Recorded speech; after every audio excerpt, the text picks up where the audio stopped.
नमस्कार दोस्तों, अपने online platform Sandeep online education channel में आपका स्वागत है। आज फिर बात करते हैं राष्ट्र स्टैटिक जीके के बारे में। आज का सबसे पहला क्वेश्चन, 1904 में लंदन में अभिनव भारत सभा की स्थापना किसने की थी? वी नायक दामोदर सावरकर ने। कब की थी? 1904 में। कहाँ की थी? लंदन में। वो अभिनव भारत इसका नाम रखा था। ठीक है। अगला क्वेश्चन, असहयोग आंदोलन शुरू करते समय भारत का वायसराय कौन था? जिस समय महात्मा गांधी ने असहयोग आंदोलन शुरू किया था उस समय भारत का वायसराय कौन था? उस व्यक्ति का क्या नाम था? तो लॉर्ड चेम्सफोर्ड, यानी लॉर्ड चेम्सफोर्ड के समय भारत में असहयोग आंदोलन की शुरुआत हुई थी। ठीक है। दक्षिण अफ्रीका से लौटने के बाद महात्मा गांधी ने प्रथम सफल सत्याग्रह आंदोलन कहाँ से प्रारंभ किया था? यानी महात्मा गांधी पहले अफ्रीका से रहने के बाद फिर इंडिया में सबसे पहले प्रथम सफल सत्याग्रह आंदोलन कहाँ से प्रारंभ किया था? वो कहाँ किया था? चंपारण, बिहार से। वहां पर नील की खेती होती थी, उनके लिए किया था। ठीक है। फिर अगला, नील के जो कर बढ़ा दिए गए थे उनके विरोध में महात्मा गांधी ने जो चंपारण में आंदोलन किया था वो उनका सबसे पहला सफल आंदोलन था। भारत की राजधानी कोलकाता यानी कलकत्ता से दिल्ली किस वर्ष परिवर्तित हुई थी? यानी आज फिलहाल भारतीय राजधानी नई दिल्ली है, उससे पहले कलकत्ता थी। और कलकत्ता से नई दिल्ली कब स्थानांतरित की गई थी? तो वो गई थी 1911 में। कब? दिसंबर 1911 में की गई थी। ठीक है। फिर अगला क्वेश्चन, 23 दिसंबर 1912 को भारत में गवर्नर जनरल लॉर्ड हार्डिंग्स पर दिल्ली में चांदनी चौक पर निकले जुलूस पर बम फेंकने वाला नेता कौन था? यानी लॉर्ड हार्डिंग्स है, वो चांदनी चौक से एक जुलूस निकाल रहे थे, उस समय एक बम फेंका था। वो किसने फेंका था? यानी वह व्यक्ति कौन था? तो वह व्यक्ति था रास बिहारी बोस। क्या नाम था? रास बिहारी बोस था, जो लॉर्ड हार्डिंग्स पर दिल्ली में चांदनी चौक पर जुलूस पर एक बम फेंका था। ठीक है। फिर अगला क्वेश्चन, किसका कथन है, यानी किसने कहा था कि अनुच्छेद 356 एक मृत पत्र की भांति रहेगा, इसका प्रयोग अंतिम साधन के रूप में किया जाएगा? किसने कहा था? अनुच्छेद 356 है, जो अनुपात से संबंधित है, 352, 56 और 60। ठीक है। उसका क्या नाम है? डॉक्टर BR अम्बेडकर ने। ठीक है। किसने कहा था? डॉक्टर BR अम्बेडकर ने क्या कहा था? ठीक है। अम्बेडकर ने कहा था, क्या कहा? 356 एक मृत पत्र की भांति रहेगा, इसका प्रयोग अंतिम साधन के रूप में किया जाएगा। ठीक है। अगला क्वेश्चन, भारत के संविधान को कब पारित किया गया? यानी भारत का संविधान बना उसे कब पारित किया गया? 26 नवंबर 1949 को। ठीक है। फिर अगला क्वेश्चन, संविधान के किन संशोधन द्वारा उसमें समाजवादी, धर्मनिरपेक्ष और अखंड शब्द जोड़े गए? यानी ये 3 शब्द कौन से संशोधन के तहत भारतीय संविधान में जोड़े गए? कौन कौन से शब्द हैं? समाजवादी है, धर्मनिरपेक्ष है या अखंडता है। ये तीनों शब्द 42वें संविधान संशोधन में जोड़े गए थे। ठीक है। ये क्वेश्चन बहुत महत्वपूर्ण है और ये क्वेश्चन एग्जाम में बार बार पूछा गया है, इसलिए ये याद रखना, क्योंकि इसमें 42वां और 44वां ऑप्शन दोनों दे देते हैं। जिससे कुछ बच्चे 44वां संविधान संशोधन करके आ जाते हैं, लेकिन होता है इसमें 42वां है। ठीक है। अब अगला, संपत्ति के अधिकार को मौलिक अधिकार की सूची से हटाकर वैधानिक अधिकार किस संविधान संशोधन द्वारा बनाया गया? यानी संपत्ति का अधिकार था वो पहले एक मौलिक अधिकार था, लेकिन फिर किस संशोधन के तहत उसे वैधानिक अधिकार बना दिया गया? वो कौन सा था? 44वां संविधान संशोधन के तहत उसे संपत्ति के अधिकार को मौलिक अधिकार न छोड़कर वैधानिक अधिकार बना दिया गया। ठीक है। फिर अगला, व्यक्तिगत स्वतंत्रता की अधिकार को सुनिश्चित करने के लिए नागरिक किस अधिकारी के पास जा सकता है? यानी व्यक्तिगत स्वतंत्रता है, हर व्यक्ति अपने आप एक स्वतंत्र है, लेकिन दूसरे को बिना समस्या के, यानी उसे दूसरे व्यक्ति हम परेशान नहीं कर सकते या उसे कोई समस्या नहीं दे सकते जिससे कि उसकी स्वतंत्रता भंग हो सके। लेकिन हर व्यक्ति अपने आप में स्वतंत्र है। उसे सुनिश्चित करने के लिए नागरिक किस अधिकारी पास जा सकता है?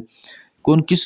सर्वोच्च न्यायालय और उच्च न्यायालय, ये दोनों न्यायालय हैं जिनके पास व्यक्ति की यदि स्वतंत्रता का हनन होने लगता है तो वो उनकी शरण में जा सकता है। यानी स्वतंत्र सर्वोच्च न्यायालय और उच्च न्यायालय दोनों के पास ये व्यक्ति जा सकता है। ठीक है, किस लेख का शाब्दिक अर्थ है आपका अधिकार क्या है? ठीक है, किस लेख में शाब्द यानी किस लेख का शाब्दिक अर्थ है आपका अधिकार क्या है? यानी लेख है, लेख का एक शाब्दिक अर्थ होता है, यानी कुछ शब्द होते हैं उनके अर्थ होते हैं। जैसे ये शब्द है लेख, रिट, ठीक है, जिसका शाब्दिक अर्थ क्या है? जैसे हम रिट कहते हैं ना, कोर्ट में लगाते हैं रिट, उसका शाब्दिक अर्थ क्या है? आपका अधिकार। ठीक है, आपका अधिकार। फिर अगला क्वेश्चन, सुप्रीम कोर्ट एवं उच्च न्यायालय के न्यायाधीशों को किस प्रक्रिया द्वारा हटाया जा सकता है? यानी सुप्रीम कोर्ट के जज या न्यायाधीश या उच्च न्यायालय के न्यायाधीश हैं, उनको हम किस प्रक्रिया द्वारा हम हटा सकते हैं? किस प्रक्रिया से? संसद द्वारा महाभियोग पारित करके। यदि संसद में सुप्रीम कोर्ट के न्यायाधीश या उच्च न्यायालय के न्यायाधीशों के विरोध में महाभियोग पारित हो जाता है तो उस जज को या न्यायाधीश को उसको वह पद छोड़ना पड़ता है। किस प्रक्रिया से हम हटा सकते हैं? संसद द्वारा महाभियोग पारित करके। ठीक है, किस प्रकार से विधेयक पर राष्ट्रपति को अनिवार्य रूप से बिना पुनर्विचार हेतु हस्ताक्षर करने पड़ते हैं? यानी ऐसा कौन सा विधेयक है जिसको राष्ट्रपति को अनिवार्य रूप से पुनर्विचार किए बिना उसे हस्ताक्षर करने पड़ते हैं? वो है वित्त विधेयक, क्योंकि ये वित्त विधेयक राष्ट्रपति को पूछ कर ही लाया जाता है, इसलिए उसे पुनर्विचार के लिए नहीं भेज सकता। ठीक है, इसलिए हस्ताक्षर उन्हें करने पड़ते हैं। फिर अगला, लोकसभा के सामान्य कार्यकाल को 5 वर्ष से अधिक करने का अधिकार किसे है? ठीक है, यानी लोकसभा में कार्यकाल है सामान्यतः 5 वर्ष है, लेकिन हमें कौन सा कारण हो सकता है जिसे हम बढ़ाकर कर सकते हैं, यानी बढ़ाकर अधिक वर्ष कर सकते हैं? तो उसमें है, संसद को केवल राष्ट्रीय संकट के समय अधिकार है कि वे 5 से अधिक समय तक कर सकते। एक बार पहले भी ऐसा हुआ है कि 5 वर्ष से 6 वर्ष तक हुआ था। ठीक है, फिर अगला क्वेश्चन, उपराष्ट्रपति संसद के किस सदन का पदेन सभापति होता है? यानी पदेन सभापति किस सदन का होता है? वो है राज्यसभा का। ठीक है, राज्यसभा का पदेन सभापति कौन होता है? उपराष्ट्रपति होता है। फिर अगला क्वेश्चन, जोजिला दर्रा किन्हें जोड़ता है? जोजिला एक दर्रा है, वो किन किन को जोड़ता है? वो है कश्मीर और तिब्बत को। ये महत्वपूर्ण क्वेश्चन है, एसएससी में ये क्वेश्चन बहुत से एग्जामों में ये बार बार रिपीट हुआ है। इस क्वेश्चन का बहुत अधिक ध्यान रखना, और एग्जाम में हर बार ये क्वेश्चन पूछा जाता है। ये किसको जोड़ता है? जोजिला दर्रा कश्मीर और तिब्बत को। अगला क्वेश्चन, कौन सी पर्वत श्रृंखला एशिया को यूरोप से अलग करती है? एशिया महाद्वीप को यूरोप महाद्वीप से अलग करती है कौन सा एक पर्वत श्रृंखला है? वो है यूराल पर्वत श्रृंखला, जिससे एशिया महाद्वीप और यूरोप महाद्वीप दोनों अलग होते हैं, यानी दोनों के बीच में ये है। ठीक है, अगला क्वेश्चन, सुंदरवन डेल्टा स्थित है। सुंदरवन डेल्टा स्थित कहाँ है? सुंदरवन डेल्टा कहाँ पर स्थित है? वह गंगा और ब्रह्मपुत्र नदियों के मुहाने पर। ठीक है, सुंदरवन डेल्टा जो नदियों के मुहाने पर है, कौन सी? गंगा और ब्रह्मपुत्र नदियों के मुहाने पर यह स्थित है। ठीक है, भारत में कौन सी मिट्टी सर्वाधिक क्षेत्र में पाई जाती है? कौन सी मिट्टी सर्वाधिक क्षेत्र में पाई जाती है? वो है जलोढ़ मिट्टी। जलोढ़ मिट्टी जो भारत में लगभग 43% पर ये पाई जाती है। ठीक है, क्योंकि नदी अधिक होने के कारण से जो उत्तरी भारत दक्षिण भारत है उसमें नदियों का भाव अधिक है। भाव जैसे अधिक है, एक स्थान से दूसरे स्थानांतरित होने की वजह से यहाँ पर सर्वाधिक क्षेत्रफल में है, और जिससे यहाँ पर जलोढ़ मिट्टी का निर्माण हो जाता है। फिर अगला क्वेश्चन, भारत की सीमा में स्थित एकमात्र सक्रिय ज्वालामुखी कौन सा है? भारत की सीमा में स्थित सक्रिय ज्वालामुखी कौन सा है? वो है बेरनद्वीप। कौन सा? बेरनद्वीप ज्वालामुखी है जो एकमात्र सक्रिय ज्वालामुखी है भारत की जमीन पर। ठीक है, अरल सागर किन 2 देशों की सीमा में स्थित है? अरल सागर किन 2 देशों की सीमा पर स्थित है? वो है उज्बेकिस्तान और कजाकिस्तान। कौन कौन से देश हैं? उज्बेकिस्तान और कजाकिस्तान की सीमा पर ये अरल सागर स्थित है। ठीक है, हरित गृह प्रभाव के प्रमुख रूप से कौन सी गैस सबसे प्रमुख है? यानी हरित गृह प्रभाव है। ठीक है, उनमें सबसे महत्वपूर्ण गैस कौन सी है? वो है CO2। CO2, ठीक है, कार्बन डाइऑक्साइड। फिर अगला क्वेश्चन, नैना देवी पर्वत, कौन सा पर्वत? नैना देवी पर्वत कहाँ स्थित है? तो वो है कुमायूं क्षेत्र के हिमालय रेंज में। कहाँ पर है? कुमायूं क्षेत्र के हिमालय रेंज में। ठीक है, विक्टोरिया जलप्रपात, विक्टोरिया फॉल किस नदी पर है? ये महत्वपूर्ण क्वेश्चन है, ध्यान रखना। ये जंबाजी नदी पर है। कौन सा? जंबाजी नदी पर है। अगला क्वेश्चन, कपिल धारा प्रपात, जलप्रपात किस नदी पर है? कपिल जलधारा प्रपात किस नदी पर है? गोदावरी नदी पर। कौन सी नदी पर? गोदावरी नदी पर। अगला क्वेश्चन, पोंग बांध, पोंग बांध किस नदी पर बनाया गया है? वो है व्यास नदी। ठीक है, कौन सी नदी?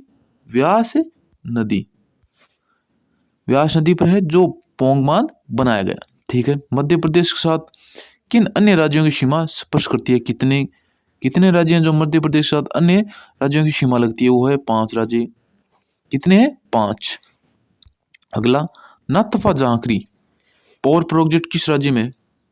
नाथपा झांकरी पावर प्रोजेक्ट किस राज्य में है? वो है हिमाचल प्रदेश में। ठीक है, हिमाचल प्रदेश में नाथपा झांकरी पावर प्रोजेक्ट है। ठीक है, मैकमोहन रेखा किन 2 देशों के बीच में है? मैकमोहन रेखा किन 2 देशों के बीच में है?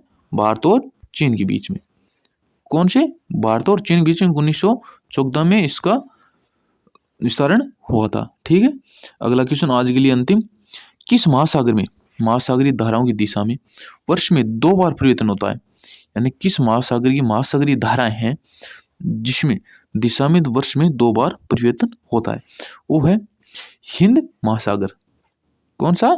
हिंद महासागर। ठीक है, आज के लिए इतना ही रहेगा। जो बच्चा इस चैनल पर नया है, Sandeep online education channel subscribe जरूर करें, लाइक करें, और ये वीडियो कैसा लगा कमेंट के माध्यम से जरूर बताएं, और अपने दोस्तों को ज़्यादा से ज़्यादा शेयर करें। और अपना टेलीग्राम चैनल है उसे जरूर ज्वाइन करें, संदीप ऑनलाइन एजुकेशन, जिससे कि वहाँ पर आपको ये PDF मिल सके। ठीक है, आज के लिए इतना ही, मिलते हैं अगली नई क्लास में। थैंक यू, जय हिंद।